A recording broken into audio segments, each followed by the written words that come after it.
ప్రభువైన యేసు క్రీస్తు యొక్క పరిశుద్ధ నామములో మీ అందరకు అమలాపురం హౌసింగ్ బోర్డు క్రీస్తు సంఘము మరియు కాకినాడ బాపూజీ నగర్ క్రీస్తు సంఘముల తరపున సత్య సువార్త అనే మా టీవీ ప్రసారాలకు స్వాగతం తెలియజేస్తూ ఉన్నాను. ఇవాళ ధ్యానాంశం ఏంటంటే, యేసుకి శత్రువులు ఎందుకు ఉన్నారు? ప్రార్థన చేసుకుందాం. పరలోకమందున్న మా ప్రియ తండ్రి, పరిశుద్ధుడా, నీ పరిశుద్ధ నామమునకు స్తోత్రములు స్తుతులు తెలియజేస్తున్నాను తండ్రి.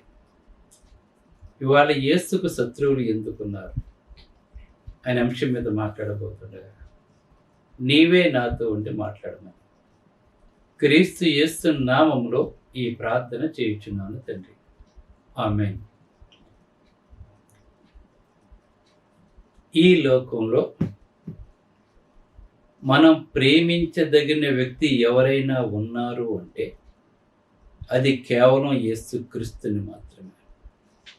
ఆయన ఈ లోకంలో లేకపోయినా కూడా, ఆయన పరలోకంలో ఉన్నా కూడా, ఆయన రక్షించబడిన ప్రతి ఒక్కరిలా దయ చూపుతూ, ప్రేమ చూపుతూ, మనకి జీవాన్ని ప్రసాదించి, మన ప్రతి ఒక్కర తీర్చి, మన సంకటములను కుదిర్చి, మరణం నుండి మనల్ని విడిపించి మేలు చేస్తున్నాడు మన దేవుడు. కన్న తల్లి పాలిచ్చుటకు ఒకవేళ మరిచిపోతుందేమో కానీ నేను మిమ్మల్ని ఎప్పుడూ కూడా మర్చిపోనని చెప్తున్నాడు. పాత నిబంధన కాలంలో ఇశ్రాయేలును కాపాడువాడు కునుకడు నిద్రపోడు అని ఉందండి. అంటే అలంకార రూపంలో తెలియజేస్తున్నాడు. తన ప్రజలను కాపాడటానికి ఆయన ఎప్పుడూ కూడా సంసిద్ధంగా ఉంటాడు అని చెప్పటానికి అలంకార భాషలో కునుకడు నిద్రపోడని చెప్పి గ్రంథకర్త మనకు తెలియజేస్తూ ఉన్నాడు. అంటే దేవుడు మన ఎడల ఎంత కేర్ తీసుకుంటున్నాడో, దేవుడు మనల్ని ఎంతగా ప్రేమిస్తూ ఉన్నాడో, ఈవేళ మనం సజీవంగా ఉన్నామంటే దానికి కారణం కేవలం దేవుని యొక్క కృప. కోవిడ్ లాంటి మహమ్మారులను జయించి మనం సజీవులుగా ఉన్నామంటే దేవుడు మనకు ప్రసాదించిన ప్రాణం. ఆయన ఈ లోకంలో జీవిస్తున్న మనకు ఏమని వాగ్దానం చేశారంటే, యుగ సమాప్తి వరకు సదాకాలము నేను మీకు తోడై ఉంటానని చెప్పాడండి. మనం దేవుణ్ణి విడిచిపెట్టాలేమో కానీ ఆయన మాత్రం మనల్ని ఎప్పుడూ కూడా విడిచిపెట్టడండి. ఆయన మనకు సమీపంగా ఉన్న దేవుడు అండి. ఆయన మన కంటికి కనిపించలేకపోవచ్చు కానీ రక్షించబడిన మనం ఆకాశం వైపు చూచిన ప్రతిసారి కూడా మన కొరకు ఆకాశం తెరవబడుతుందని, మన ప్రభువైన యేసుక్రీస్తు మనల్ని చూస్తున్నాడని, మన ప్రార్థన అంగీకరిస్తున్నాడని మనమందరము కూడా విశ్వాసము చేత లేఖనాన్ని బట్టి మనము నమ్మవలసిన వారమే ఉన్నాం. ఎందుకంటే ప్రభువైన యేసుక్రీస్తు వారు శరీరధారిగా ఈ లోకంలో ఉన్నప్పుడు ఆయన అందరికీ మేలు చేశాడండి. ఆయన ఏ ఒక్కరికి కూడా కీడు చేయలేదండి. ఏ ఒక్కరిని ద్వేషించలేదండి. ఆయన ప్రతి ఒక్కరిని ప్రేమించాడండి. ఆయన అందరినీ ప్రేమించేవాడు ఎవరైనా ఉన్నారు అంటే అది ఒక ప్రభువైన యేసుక్రీస్తు వారు మాత్రమే. మనము మన కుటుంబీకులు కానీ, మన రక్త సంబంధీకులు కానీ మనం ఒక్కొక్కసారి కోపగిస్తూ ఉంటాం, మనం ముఖం చాటేసుకుంటూ ఉంటాం మనం. కానీ ఆయనైతే ఎప్పుడూ కూడా ఎవరికి ముఖం చాటేసుకునేవాడు కాదండి. ఆయన ఒకవేళ ఎవరైనా తప్పు చేసినట్లయితే అతను మారాలని చెప్పి ఎదురు చూచేటటువంటి వాడు మన ప్రభువైన యేసుక్రీస్తు వారు. ఆయన ఈ లోకంలో అందరికీ మేలు చేస్తాడండి. ఆయన ఒక్కరిని కూడా కొట్టలేదు, ఒక్కరిని కూడా చంపలేదు, ఒక్కరిని కూడా తిట్టలేదు, ఒక్కరిని కూడా దూషించలేదు. ఆయనలో ఎటువంటి కపటము కూడా లేదండి యేసు ప్రభువారు. అంత గొప్పవాడును మన ప్రభువైన యేసుక్రీస్తు వారు. అటువంటి వారిని, ప్రభువైన యేసుక్రీస్తుని అనేక మంది ఆయన బ్రతికొండగా ద్వేషించారు. ఆయన ఎటువంటి వాడు అంటే, అపోస్తలుల కార్యములు 8వ అధ్యాయము 31 నుంచి 38వ వచనం చూసినట్లయితే ఇక మనకి ఈ విధంగా వ్రాయబడి ఉన్నది. ఏమనంటే, ఆయన మేలు చేయొచ్చు. గమనించాలి ఇక్కడ మనం, ప్రభువైన యేసుక్రీస్తు వారు మేలు చేయొచ్చు, చేసిన లేదని చేయొచ్చు అంటే ఆయన ఉన్నంత వరకు అందరికీ మేలు చేస్తూనే ఉన్నాడండి. ఆయన చనిపోయిన తర్వాత కూడా అందరికీ మేలు చేశాడండి, అందరి పాపం నుండి విడుదల పొందాలని చెప్పి. అందుకే ఆయన అందరికీ మేలు చేయొచ్చు, అపవాది చేత పీడింపబడిన వారందరినీ స్వస్థపరచుచు సంచరించుచు ఉండేది. చూసారు, అందరికీ మేలు చేస్తున్నాడు. ఇంకా అపవాది చేత పీడింపబడిన వారందరినీ కూడా స్వస్థపరిచాడండి ప్రభువైన యేసుక్రీస్తు. అందరినీ ఆయన దగ్గరికి ఎవరు వచ్చినా సరే ఆయన చేశాడు తప్ప చేయలేదని ఎవ్వరూ కూడా అనలేదండి. చెయ్యునని ఎప్పుడూ కూడా ఆయన అనలేదండి. ఆయన అందరికీ మేలు చేస్తాడు ప్రభువైన యేసుక్రీస్తు వారు. అనేక మందిని స్వస్థపరిచాడు, అనేకమైన అద్భుతాలు చేశాడు, అనేకమైన సూచక్రియలు చేశాడండి. అనేక మంది ఆయన విశ్వాసం ఉంచారు.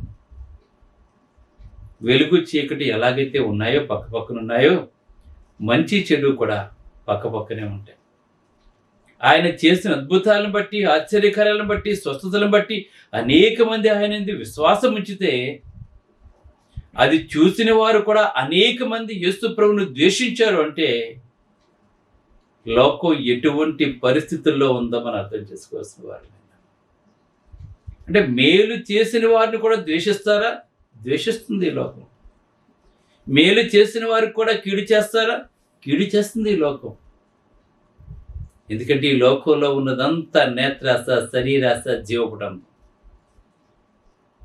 ఈ ఉన్న ప్రతి ఒక్కరూ కూడా మంచిని కూడా చెడు చేస్తారంట వాడు, మంచిలో కూడా చెడుని చూస్తారంట వాడు. ఎందుకంటే వాళ్ళ కళ్ళు అటువంటివి అంటారు, మంచిని చూసి సహించలేరండి వాళ్ళు. ఇక్కడ యేసుప్రభు ఎన్నో అద్భుతాలు ఆశ్చర్యాలు చేస్తుంటే ఆయన చంపాలనుకున్నారు. యేసుప్రభు వారిని ఆయన ద్వేషించారు. ఆయన సత్యాన్ని బోధిస్తున్నందుకు, ఉన్నది ఉన్నట్టుగా మాట్లాడుతూ ఉన్నందుకు. నేను మీకు ఉదాహరణ తెలియజేస్తాను చూడండి. యోహాను సువార్త కనుక మనం ఒకసారి చూసినట్లయితే, యోహాను సువార్త 5వ అధ్యాయంలో 5వ వచనం చూసినట్లయితే, ప్రభువైన యేసుక్రీస్తు వారు శరీరధారిగా ఉన్న దినాలలో ఆయన బెతస్దా అనే కోనేటి దగ్గరికి వచ్చాడు యేసు ప్రభు వారు. అక్కడికి వచ్చినప్పటికీ 38 సంవత్సరాల నుండి వ్యాధి గల ఒక మనుషుడు ఉన్నాడండి. అక్కడ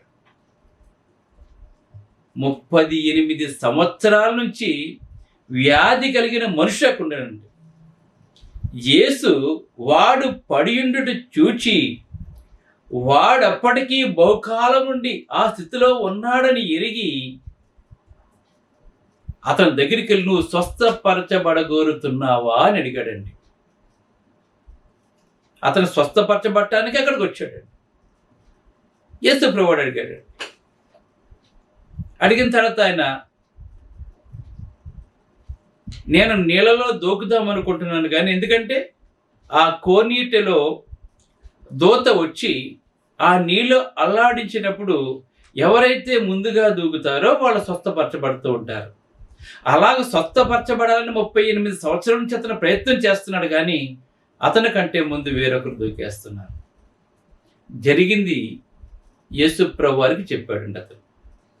అప్పుడు యేసు ప్రభు వారు ఏమన్నారంటే, యేసు నీవు లేచి నీ పరుపెత్తుకొని నడవమని చెప్పగా, ఆ కుంటివానితో, లేవలేనటువంటి వాడితో చెప్పగా, వెంటనే వాడు స్వస్థత నొంది తన పరుపెత్తుకొని నడిచెను. ఇక్కడ ఒక అద్భుతం జరిగిందండి.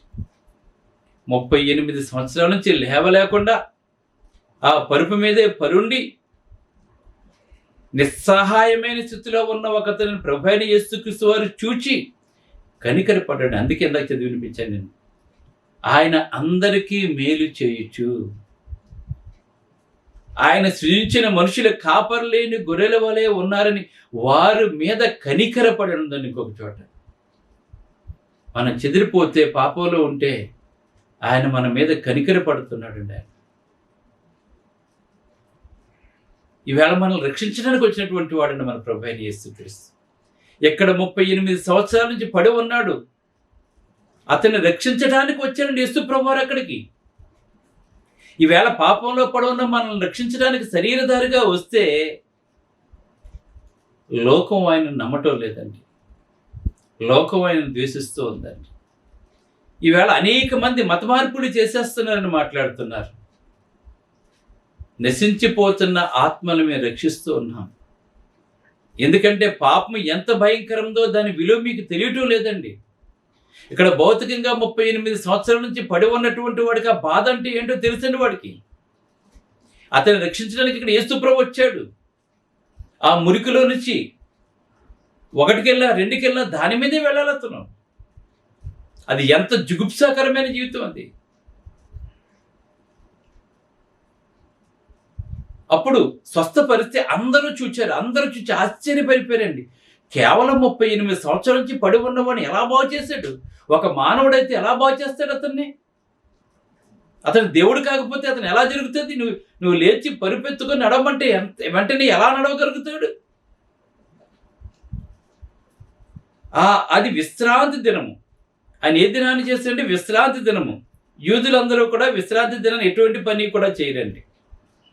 విశ్రాంతి దినము కనుక యూదులు ఇది విశ్రాంతి దినము కదా, నీవు పరుపెత్తుకొని తగదే అని స్వస్థత నొందిన వారితో చెప్పారు. చూడండి, దేవుడు అతను బాగు చేస్తే అతను సంతోషంతో ఆ పరుపెత్తుకుని పరిగెడుతూ ఉంటే, ఆ పరుపు పడేయడానికి పరిగెడుతూ ఉంటే, ఇంక ఈ పరుపుతో నాకు పని లేదు నాకు అని పరిగెట్టుకుని వెళ్తుంటే, ఆ మురికిని తీసి దూరంగా పడవేయాలని అతను పరిగెట్టుకుని వెళుతూ ఉంటే, అది చూసిన వారు అతను స్వస్థపరచబడినందుకు, ఎవరు స్వస్థపరిచాడు, ఎవరా మహానుభావుడు అని ప్రభు అయిన యేసుక్రీస్తు వారిని అప్రిషియేట్ చేయవలసింది మానేసి, నువ్వు విశ్రాంతి దినం కదా, నువ్వు బాగుపడ్డా కూడా నువ్వు ఏం చేయాలి?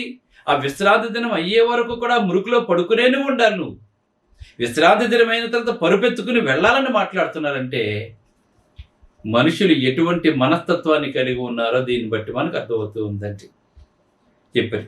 అందుకు వాడు నన్ను స్వస్థపరిచిన వాడిని పరుపెత్తుకుని వెళ్ళిపోమన్నాడు, కానీ నేను వెళ్ళిపోతున్నాను. నన్ను ఎవరైతే బాగు చేస్తారో అతను చెప్పాడు, నీ పరుపెత్తుకుని నువ్వు నడమని చెప్పాడు, కానీ నేను నడుస్తున్నానని చెప్పినప్పుడు ఎవరని అడిగాడండి. ఏమో నాకు తెలియదు ఎవరు అని చెప్పన్నాడండి అతను. నాకు తెలియదు ఎవరు అతను, కానీ నేను పడి ఉంటుంది చూసి నన్ను పరిపెత్తుకొని నడమని చెప్పాడు, నేను నడుస్తున్నానని చెప్పాడండి. అయితే కొద్ది దినాల తర్వాత ప్రభు అయిన యేసుక్రీస్తు వారు అదే దేవాలయంలోకి వచ్చినప్పుడు ఈ స్వస్థత పరచబడినటువంటి వాడు దేవాలయంలో కనిపించాడు ప్రభు అయిన యేసుక్రీస్తు వారికి. అప్పుడు ప్రభు అయిన యేసుక్రీస్తు వారు మాట్లాడుతూ ఉన్నారండి. ఎవరు మాట్లాడుతున్నాడంటే 14వ వచనం, ఇదిగో స్వస్థత నొందితి, మరీ ఎక్కువ కీడు నీకు కలగజేయకున్నట్లు ఎకనూ పాపం చేయకమని చెప్పాడండి. ఏం చెప్పాడు అతనితోటి? నువ్వు పాపం చేయొద్దు, పాపం చేస్తే మరలా ఎక్కువ నీకు కీడు వస్తుందని చెప్పాడండి. అయితే అప్పుడు గమనించాడు ఆయన యేసుప్రభుని చెప్పేసి, ఎంతకు ముందు ఎవరైతే అడిగారో, నేను బాగు చేసిన వాడు ఎవరని అడిగారో వాడు వెళ్ళి తను స్వస్థపరిచిన వాడు యేసు అని చెప్పి యూదులకు తెలియజేస్తాడండి. అప్పుడు ఈ కార్యమును విశ్రాంతి దినమున చేస్తున్నందున యూదులు యేసుని హింసించలేను ఉందని గమనించండి. ఇక్కడ ఒక మనిషిని బాగు చేసినందుకు వాళ్ళు సంతోషించటం లేదండి. అదొక గొప్ప కార్యం, అద్భుతమైన కార్యము అని విశ్రాంతి దినాన చేసినందుకు వాళ్ళు యేసుని హింసించలేను ఉందండి. చూసారు, ఒక మంచి పని చేసే శత్రువులు ఎక్కడ చెప్పాను, యేసుకు శత్రువులు ఎందుకున్నారని చెప్పంటే, ఇక్కడ మేలు చేసినందుకు, వాడిని బాగుపరిచినందుకు అందరూ సంతోషించవలసింది పోయి, మన మధ్యకి ఒక దేవుడు వచ్చాడు, మన ఎవరు ఏ మెస్సయ్య కొరకైతే ఎదురు చూస్తున్నాం, మెస్సయ్య ఈయనని చెప్పి ఆయనను స్తుతించవలసింది పోయి, ఘనపరచవలసింది పోయి, ఆయన కళ్ళ ముందు ప్రవక్తలు ప్రవచించినవన్నీ కూడా నెరవేరుస్తూ ఉన్నా కూడా, వాళ్ళ ధర్మశాస్త్రం అపోసన పట్టినా కూడా వాళ్ళు స్వస్థపరిచేందుకు యేసుని హింసించలేని ఉందని గమనించండి. మంచిని చూడలేని లోకం ఇది. మంచివాడికి కీడు చేసే లోకం అది. ఇంకా చూసినట్లయితే యోహాను సువార్త 11వ అధ్యాయం, లాజరు అని ఒకడున్నాడండి. లాజరు జబ్బుపడి ఉండగా తన అక్క ప్రభు యేసుక్రీస్తు వారి కబురు పంపిస్తే ఆయన రాలేదండి. ఆయన చనిపోయిన 4 దినాలకు వచ్చాడండి. ఆయన చనిపోయిన 4 దినాలకు వచ్చినప్పుడు సమాధి దగ్గరికి వెళ్ళి ఆ సమాధి రాయి దొర్లించమని చెప్పినప్పుడు మార్త మాట్లాడుతుంది. చనిపోయిన లాజరు యొక్క అక్క మాట్లాడుతుంది, నా సహోదరుడు చనిపోయి నేటికి 4 దినాలయ్యింది అని మాట్లాడుతుంది. వాసన పడతాడు అని చెప్పి మాట్లాడుతుంది. వాసన వస్తుందా బాడీ అని చెప్పి మాట్లాడుతున్నాడు. నిజమే, 4 రోజులకి తర్వాత ఏ దేహమైనా, చనిపోయిన దేహమైనా సరే భయంకరమైన దుర్వాసన వస్తూ ఉంటుంది. అతడు చనిపోయి 4 దినములైనది కనుక ఇప్పటికీ వాసన కొట్టిన ఆయనతో చెప్పాను. అప్పుడు యేసుప్రభు, నువ్వు నమ్మిన ఎడల దేవుని యొక్క మహిమను చూస్తావని చెప్పేసి అక్కడ చుట్టూ చాలామంది నిల్చున్నారండి. అప్పుడు ప్రభు అయిన యేసుక్రీస్తు వారు లాజరు బయటికి రమ్మని చెప్పగా, అతడు పేత వస్త్రములతో కట్టబడిన వాడై వెలుపలికి వచ్చెను. అతని ముఖమునకు రుమాలు కట్టి ఉండెను గనుక యేసు, మీరు అతని కట్లు విప్పి పోనీయడని వారితో చెప్పెను. కాబట్టి మరి యొద్దకు వచ్చి ఆయన చేసిన కార్యమును చూచిన యూదుల్లో అనేక మంది ఆయన యందు విశ్వాసం ఉంచారని, చనిపోయిన వాడిని లేపినందుకండి. ఒక సాధారణమైన వ్యక్తి అయితే ఎవరన్నా చనిపోయిన వాడిని లేపుతారా? ఆయన దేవుడు గనక ఆయన లేపాడండి. వారిలో కొందరు పరిశీలన వద్దకు వెళ్ళి యేసు చేసిన కార్యముల గురించి వారితో చెప్పారండి. పరిశీలన వద్దకు వెళ్ళి యేసు ఇలా చనిపోయి 4 రోజులు అయిపోయింది, చనిపోయిన లాజరును మళ్ళీ బ్రతికించారని చెప్పినప్పుడు 47వ వచనంలో, కాబట్టి ప్రధాన యాజకులను, పరిసయ్యులను, మహాసభను గూర్చి మనం ఏం చేయాలి? ఈ మనిషిని అనేకమైన సూచకులు చేయుచున్నాడే, మనం ఆయనని ఎలాగో చూచుట ఊరుకుని అలా అందరూ ఆయన విశ్వాసం ఉంచుతారు, మనం ఎందుకు పనికిరానులు అయిపోతాం, మనం ప్రజలందరూ ఆయన చుట్టూ వెళ్ళిపోతారని చెప్పేసి చూసారు. అక్కడ మంచి పని చేస్తుంటే వాళ్ళు మనకి విలువ పడిపోతుంది. అందరూ అతను వెంబడిస్తున్న అసూయ, ద్వేషంతో నిండుకొని వాళ్ళు ఏం చేస్తారు అంటే, ఇక్కడ దేవగ్రంథం మనకు తెలియచేస్తుందండి. 52వ వచనం, యేసు ఆ జనము కొరకు మాత్రమే కాక చెదిరిపోయిన దేవుని పిల్లలు ఏకముగా సమకూర్చుటకును చావన అయినాడని అందులో ఒకడు ప్రవచించెను. కాగా ఆ దినము నుండి వారు ఆయనను చంపన ఆలోచించుచుండరు. గమనించండి, చనిపోయిన వాడిని బ్రతికించినందుకు, ఆయన చేసిన మంచి పనికి వాళ్ళు యేసుక్రీస్తుని చంపాలనుకున్నాడు కొంతమంది. గమనించండి, ఏం చేశాడు యేసుప్రభుని చంపాలి? ఆయన చనిపోయిన వాడిని బ్రతికించినందుకు ప్రజలందరూ ఆయన ఎందుకు విశ్వాసం ఉంచుతున్నారని, వీళ్ళకి విలువ తగ్గిపోతుందని, వీళ్ళని ఎవ్వరూ కూడా వెంబడించట్లేదని, ఇంతవరకు వీళ్ళే సుపీరియర్గా ఉండేవారు, ప్రజల మీద అనేకమైన భారములు మోపేవారండి. వాళ్ళ చిటికిన వేలతో కూడా బరువులు మోసేవారు కాదు, కానీ విపరీతమైన బరువులు ప్రజల మీద వేసేవారండి వాళ్ళు నాయకులుగా ఉండి. కానీ వాళ్ళ ప్రభు అయిన యేసుక్రీస్తు వారు అందరినీ కూడా బాగు చేస్తుంటే, ఒకళ్ళు యేసుక్రీస్తుని ద్వేషించారు, ఇంకొకరు యేసుక్రీస్తుని చంపాలని చెప్పి అనుకుంటున్నారు. మరి చోట యేసుక్రీస్తు హింసించారని చెప్పి మాట్లాడుతున్నారు. గమనించండి, ఎందుకు ఇలా చేస్తున్నారు? ఎందుకు ఇలా జరుగుతుంది అంటే దేవుడు తెలియజేస్తున్నారు. యోహాను సువార్త మొదటి యోహాను పత్రిక 3:13 చూసినట్లయితే యేసుప్రభువు మాట్లాడుతున్నాడు. యోహాను మాట్లాడుతున్నాడు, సహోదరులారా, లోకము మిమ్మల్ని ద్వేషించినట్లా ఆశ్చర్యపడకూడని మాట్లాడుతున్నాడు.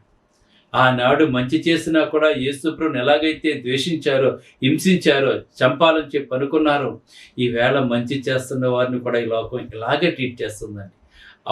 2000 సంవత్సరాలు జరిగిపోయినా సరే అప్పటికి ఇప్పటికీ కూడా ప్రజల్లో ఎటువంటి మార్పు కూడా లేదండి. గమనించండి, అప్పుడు ఎలాగైతే మనుషులు ఉన్నారో, మంచిని చూడలేకుండా ఉన్నారో, మంచిని ఎలాగైతే ద్వేషించారో, ఇప్పుడు కూడా మనుషులు అలాగే ద్వేషిస్తున్నారు.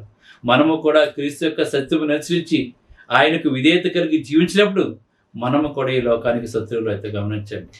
మనము కూడా ఈ లోకానికి శత్రువులు అయిపోతాం. ఎందుకంటే ఇక్కడ యోహాను సువార్త 3వ అధ్యాయం 19-20 మాట్లాడుతున్నాడు.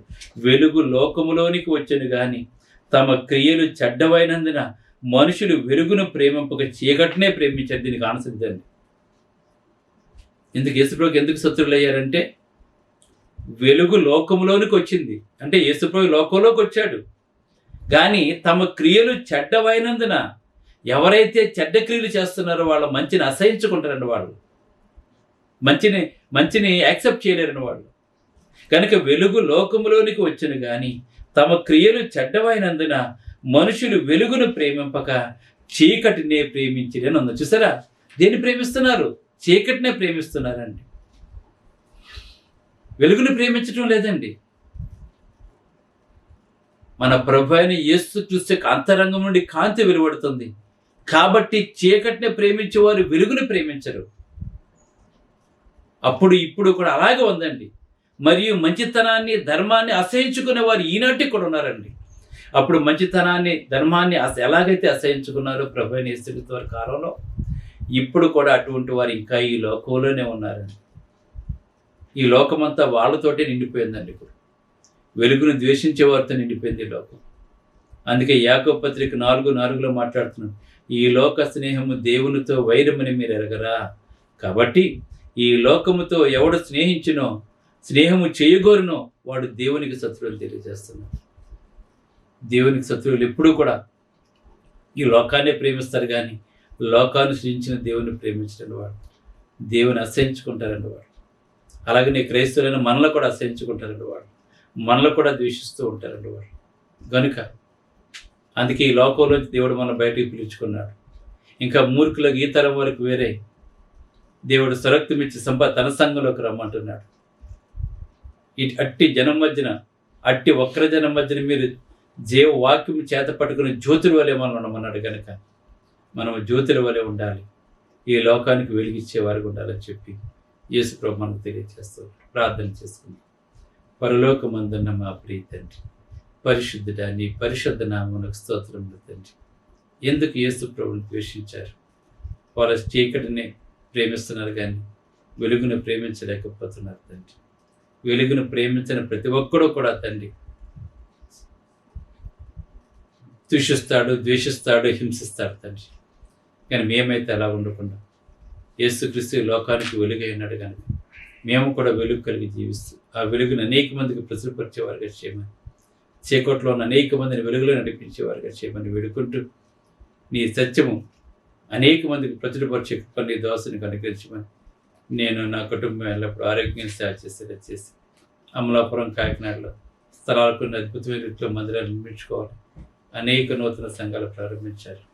మా చుట్టూ నశించిపోతున్న అనేక ఆత్మలను రక్షించేలా చేయమని, ఈ వాక్యాన్ని ప్రతి ఒక్కరిని పేరు వరుసన బలపరిచి దీవించి, వివాహాల కొరకు, ఉద్యోగాల కొరకు, ఆర్థిక సమస్యల కొరకు, చక్కటి ఆరోగ్యం కొరకు, జీవితంలో ఉన్నతమైన స్థానంలోకి వెళ్ళటం కొరకు ప్రార్థన చేస్తుండగా ప్రతి ఒక్కరిని బలపరచమని క్రీస్తు నామమున వేడుకొనుచున్నాను తండ్రి. ఆమేన్. మీ అందరికీ వందనములు. God bless. బ్రదర్ జార్జ్ రాజు వారా, church of Christ, housing board, Amalapuram, near KIMS medical college, Konaseema district, 533201. Mobile number 9848730355, 92933174174. Email ID georgerajuvara@gmail.com. Website www.helpingforpoor.com.